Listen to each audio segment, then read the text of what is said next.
Marco Rubio es el secretario de Estado de los Estados Unidos, el asesor en materia de seguridad nacional del presidente Donald Trump, el arquitecto de la ofensiva contra el régimen chavista, contra el castrocomunismo y el azote de las tiranías, y además lo bautizamos como el protector de Venezuela acá en este programa alguna vez.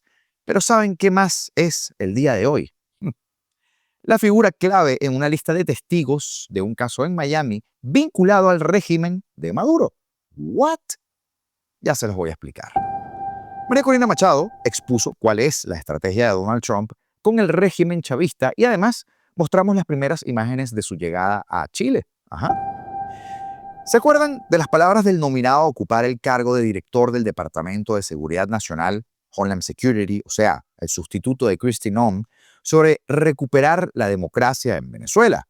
Lo hablamos ayer. Bueno, el Gil salió a llorar y a pedir con su cara de concreto reforzado. Ya les voy a contar qué pedía el Gil. Dirigentes sindicales y estudiantiles convocan a una gran protesta laboral mañana, 12 de marzo, en Venezuela. Que hable la calle, porque el descontento generalizado no es poca cosa. Mientras tanto, Chevron y Shell progresan en acuerdos para impulsar la producción petrolera de Venezuela. Y mientras más voluntades de inversión hacia el país hay, más control de Estados Unidos se necesita con los locos de rojo. Y usted me entiende. Y un avión de Pedro Sánchez voló a la frontera venezolana con el transpondedor apagado para ocultar su rastro. ¿Sí? Así de transparentes y confiables son. Así que quédate, porque este no es solo el resumen de noticias del día de hoy. Es, como siempre, el mapa de los acontecimientos o de las cosas que pasaron en las últimas horas. Y de todos y más hablamos el día de hoy, miércoles 11 de marzo de 2026. Augusto Navarro en este espacio que se llama Apolítico. Comenzamos. En nuestra querida Venezuela hay historias que parecen sacadas de una novela política, pero esta historia con la que comenzamos el día de hoy se está escribiendo en una corte federal de Miami. El secretario de Estado de los Estados Unidos, Marco Rubio, aparece en la lista de posibles testigos del juicio contra el excongresista David Rivera, acusado de haber trabajado en secreto para intentar suavizar las sanciones contra el régimen de Nicolás Maduro durante la primera administración del presidente Donald Trump. Un detalle. Rivera enfrenta cargos graves en una corte federal de Miami: actuar como agente extranjero no registrado, conspiración y presunto lavado de dinero después de haber recibido más de 5 millones de dólares para influir en la política de los Estados Unidos hacia Venezuela, hacia el régimen de Maduro. La Fiscalía del Distrito Sur de Florida presentó una lista de 30 posibles testigos, y entre ellos, Marco Rubio y varios funcionarios del Departamento de Estado, para un juicio que comenzará en pocos días, el 16 de marzo, con la selección del jurado. Pero lo verdaderamente interesante en esta historia, por supuesto, que no es solo el juicio, es todo el contexto. Porque Rubio y Rivera no son desconocidos entre ellos. En los años 90, cuando ambos eran unos nobles políticos republicanos de Florida, compartieron apartamento en Tallahassee cuando trabajaban en la política estatal. Que eran roommates. Y ahora, décadas después, uno de ellos, secretario de Estado de los Estados Unidos, y el otro, sentado en el banquillo de los acusados de haber operado en secreto para el régimen chavista. ¿Qué tal? Rivera, por su parte, se ha declarado inocente, pero según la acusación federal, habría sido parte de un esquema diseñado para presionar a funcionarios estadounidenses y lograr un alivio de sanciones en contra de Caracas. Qué extraño, ¿verdad? Es decir, mientras que públicamente Washington estaba endureciendo su política contra el chavismo, algunos operadores políticos, en teoría, dentro de los Estados Unidos, estaban intentando negociar lo contrario tras bastidores. Y aquí aparece la dimensión que es realmente interesante de este juicio, porque la cosa no se queda allí. Y es que lo que se va a discutir en esa corte de Miami no es solo si un excongresista violó la ley. Lo que podría salir a la luz es cómo el chavismo intentó abrir canales de influencia dentro de la política de los Estados Unidos. Cuidadito con eso. cómo buscó lobistas, intermediarios y operadores para mover su agenda en Washington. Y sobre todo, quiénes sabían de esos movimientos. Se prendió el ventilador, señores. Porque cuando un caso judicial empieza a escarbar en redes de lobby internacional, en contratos millonarios y en relaciones políticas de décadas, a veces aparecen nombres que nadie esperaba encontrar. Y por eso, este juicio en Miami podría convertirse en algo más que un proceso penal común y silvestre.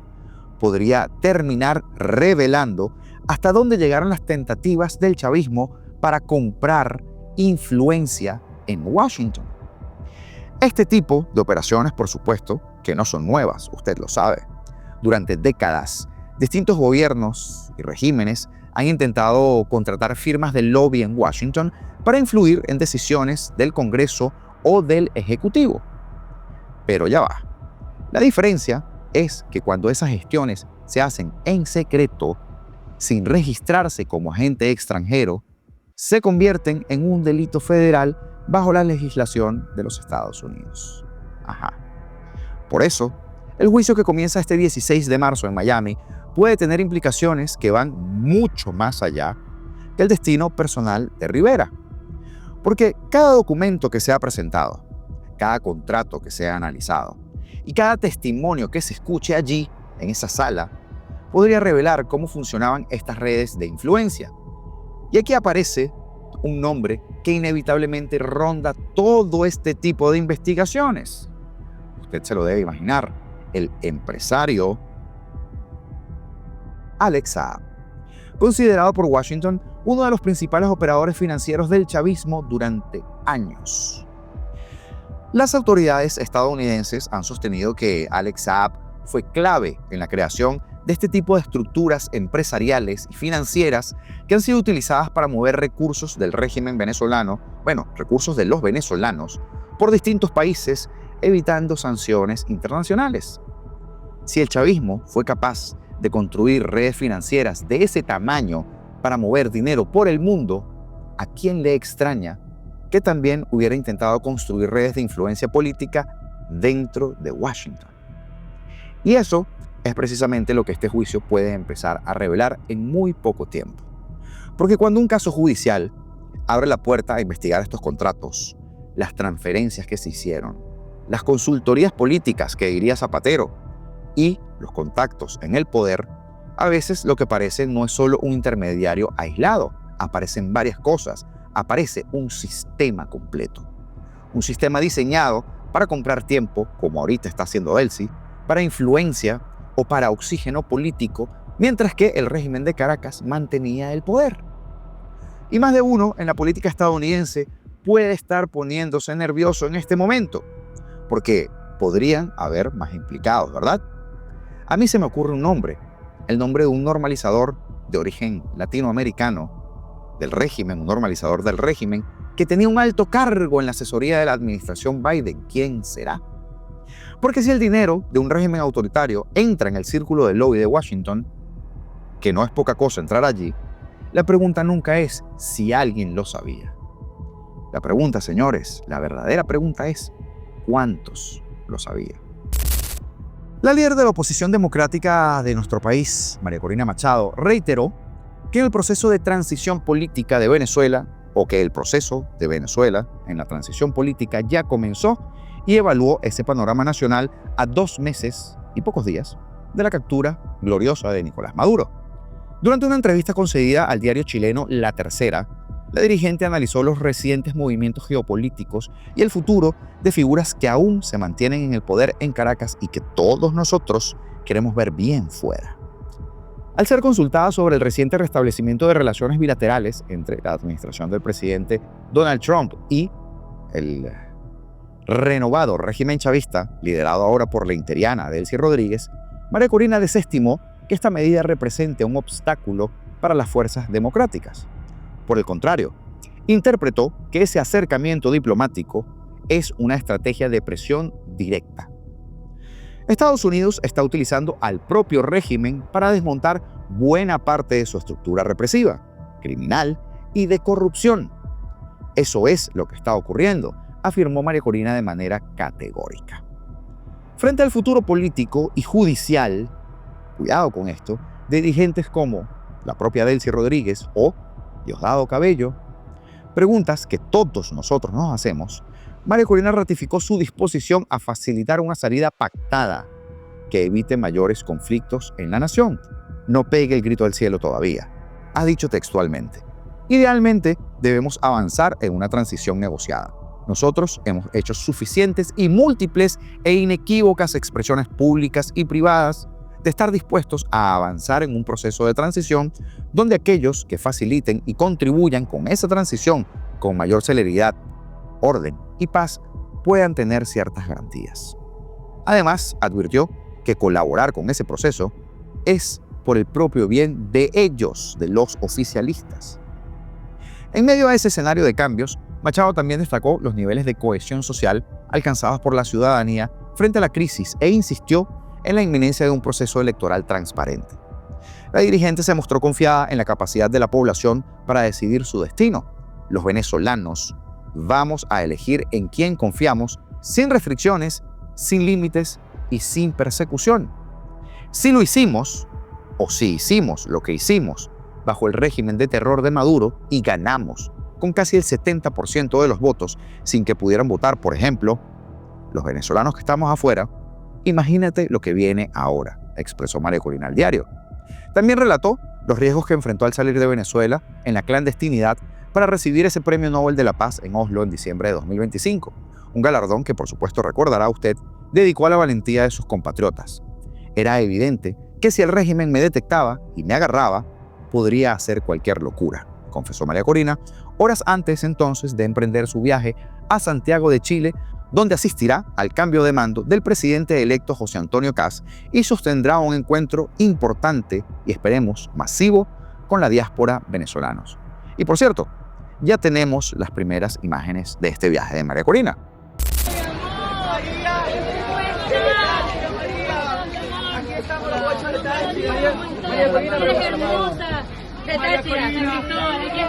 María Corina, para la prensa chilena, preguntarte por el viaje, por la visita a María Corina, cómo estuvo el viaje, María Corina, ¿qué significa para ti recibir las llaves de Santiago? Lo más emocionante verlo. María Corina, quería conocerte, mi amor. María Corina,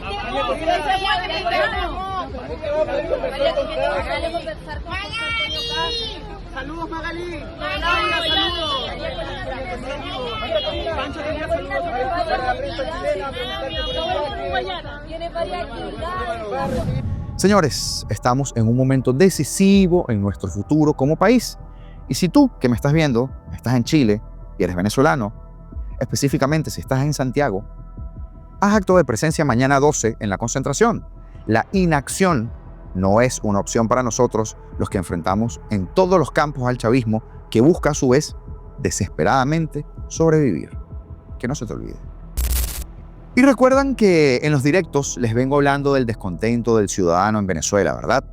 De la situación más que crítica de los salarios congelados desde hace años, de los problemas con los servicios básicos, de las múltiples inquietudes que tiene el venezolano y necesidades.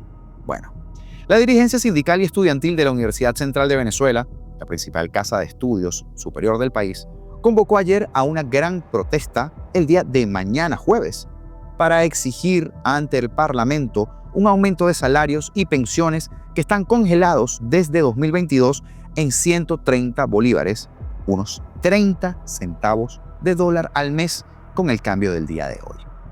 El presidente de la Asociación de Profesores de la UCB, José Gregorio Afonso, invitó a los trabajadores universitarios a protestar el 12 de marzo con espíritu pacífico y combativo para reivindicar los derechos laborales en todo el país, según un video que se difundió en la cuenta de X de esa agrupación gremial.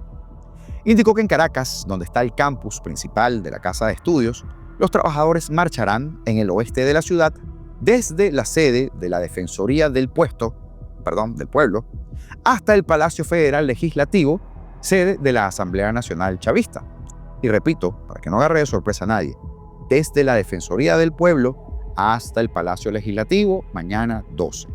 Afonso criticó los 4 años que han pasado sin aumento de sueldos y de pensiones, que afecta por supuesto a toda la escala salarial de los trabajadores de la administración pública, y consideró absolutamente inaceptable la política de bonificaciones que impuso el gobierno para complementar truculentamente el ingreso de los trabajadores públicos. Eduardo Sánchez, dirigente del Sindicato de Trabajadores de la Universidad, también informó que los trabajadores entregarán al Parlamento chavista, ilegal, que siempre hay que decirlo, un documento con las exigencias de todo el sector. Esta es una movilización del salario y de las becas para proteger las prestaciones sociales, afirmó ante la prensa en declaraciones divulgadas por el movimiento estudiantil en X. Asimismo, Octavio González, representante estudiantil al Consejo Universitario de la UCB, indicó que los estudiantes reclamarán la dignificación de las becas. Qué buena palabra, ¿verdad? En la protesta se espera la aparición y la participación también de otros gremios, como por ejemplo el del Magisterio, cuyas 8 federaciones sindicales convocaron también el lunes a todos sus agremiados a la marcha del jueves para pedir mejoras salariales y también para denunciar, importante esto, la suspensión de sus beneficios laborales y el deterioro de la infraestructura escolar. El salario mínimo venezolano, ¿para qué les cuento yo?, se mantiene en 130 bolívares desde marzo de 2022, cuando ese monto equivalía a $30 según el tipo de cambio oficial que estaba fijado por el Banco Central de Venezuela. Ojo, pero es que la devaluación ha erosionado tanto el valor y al día de hoy, miércoles, ese monto equivale cercano a 30 centavos de dólar. En los últimos años, el Ejecutivo ha centrado su política salarial en el pago de 2 bonificaciones para los trabajadores públicos que no tienen incidencia en beneficios laborales y que suman $160. Uno de $40 para la alimentación y otro denominado ingreso de guerra económica, la payasada de nombre ese que le pusieron, en $120. Ambos depositados obviamente en bolívares a la tasa oficial del día. Pues bien, señores, que hable la calle. Y es pertinente hablar de lo anterior junto con esto porque con un barril de petróleo que roza los $100, las grandes petroleras internacionales Chevron y Shell están cerca de cerrar los primeros grandes acuerdos de producción de petróleo en Venezuela desde que Estados Unidos capturó al narcodictador Nicolás Maduro en enero, según dijeron a Reuters 5 fuentes cercanas a esas negociaciones. Los acuerdos permitirían a ambas compañías aumentar la producción en importantes regiones petroleras del país, lo que representa hasta ahora el paso quizá más significativo hacia lo que el presidente de los Estados Unidos, Donald Trump, ha descrito como un plan de inversión de $100.000 millones para reconstruir la industria petrolera venezolana. Tras décadas, por supuesto, de mala gestión, de asalto a manos llenas, sobre todo de eso, y de falta de inversión durante los regímenes de Maduro y de su predecesor, Hugo Chávez. $100.000 millones. O sea, casi lo que se robaron Tarek El Aissami, Rafael Ramírez y Alex Saab juntos, solo esos 3. La ilegítima Asamblea Nacional de Venezuela aprobó a finales de enero una amplia reforma de la principal ley petrolera del país que ahora otorga a las empresas extranjeras una mayor autonomía para poder operar, exportar y vender petróleo venezolano de momento a Estados Unidos nada más, incluso cuando sean socios minoritarios de la estatal PDVSA. Según 2 de las fuentes, Chevron y las autoridades energéticas venezolanas ya acordaron términos preliminares para entonces ampliar el mayor proyecto petrolero de la compañía en nuestro país, Petropiar, ubicado en la vasta faja petrolífera del Orinoco, pero otros actores de peso, también lo he hablado bastante en los directos, siguen a la espera de que hayan cambios estructurales en el país para poder dar ese paso y unirse a esa ola inversora. Y para eso está en el mejor interés de los Estados Unidos hacer una limpia lo más rápido posible, porque de lo contrario no habrá forma de seducir a quienes robaron de frente con aquella palabrita que usted amargamente recordará: exprópiese. Un avión del gobierno de Pedro Sánchez, un Dassault Falcon 900 del Ejército del Aire, voló desde Santo Domingo, República Dominicana, hasta la ciudad de Cúcuta, Colombia, situada, curiosamente, a 20 kilómetros de la frontera con Venezuela, en un trayecto que no aparece en los registros públicos de seguimiento aéreo. ¿Qué tal? como si fueran bandidos, ¿no? Bueno, como si fueran, digo yo. La documentación a la que ha tenido acceso el medio del debate acredita la existencia de ese vuelo mediante un formulario oficial sellado por autoridades migratorias dominicanas, donde el apartado destinado a los pasajeros vuelve a aparecer completamente en blanco. Ni la lista de Jeffrey, usted sabe quién, estaba en blanco. El documento al que ha tenido acceso el periódico es una declaración general, el formulario aeronáutico que acompaña a los vuelos internacionales y que recoge los datos esenciales de cada operación aérea. En ese documento consta el aparato, un T-18-3, el aeropuerto de salida MDSD, perteneciente a Santo Domingo, y el de destino SKCC, en referencia a Cúcuta, así como la fecha exacta del trayecto, el 12 de junio de 2023. Y hasta ahora es que sabemos. El formulario incluye además el listado completo de los militares encargados de operar la aeronave. Sus nombres figuran en el documento que obra en poder del diario El Debate, que ha decidido preservar, por supuesto, la identidad de estos militares para no perjudicar al personal de las Fuerzas Armadas que desempeña funciones técnicas dentro de la operativa de estos vuelos oficiales. El elemento más llamativo del documento es, sin embargo, lo que no aparece en el documento, exacto, el apartado denominado Passenger Manifest, el manifiesto del pasajero, reservado para registrar la identidad de quienes van allí, y ese apartado está completamente vacío. Va pues, el vuelo que va solo. No se consigna ningún nombre ni ninguna referencia a las personas que viajaron a bordo del Falcon en ese trayecto internacional. Se trata de la misma circunstancia detectada en otros vuelos oficiales del Ejecutivo desvelados por ese periódico, en los que sí aparece identificada la tripulación militar responsable de la aeronave, mientras que una vez más el apartado destinado a los pasajeros permanece sin complementar. Porque ellos son la ley, porque ellos son más bravos que todo el mundo, ¿verdad? Ok. La relevancia del documento aumenta al analizar la operativa de ese avión en esas fechas, porque según los registros consultados por el debate, el Falcon T-18-3 se encontraba desplegado en el Caribe durante junio de 2023, coincidiendo con un desplazamiento oficial del Ejecutivo español vinculado a proyectos de cooperación del país en Colombia, impulsados por la Agencia Española de Cooperación Internacional para el Desarrollo, el AECID. Ese viaje institucional incluía visitas a distintos proyectos de cooperación en ámbitos como, en el papel por supuesto, desarrollo rural, seguridad alimentaria, gobernabilidad o igualdad de género. Iniciativas que forman parte de los programas de cooperación que España financia en Colombia desde hace una década a través de la AECID. El vuelo a Cúcuta, sin embargo, no formaba parte del itinerario público asociado a ese desplazamiento oficial.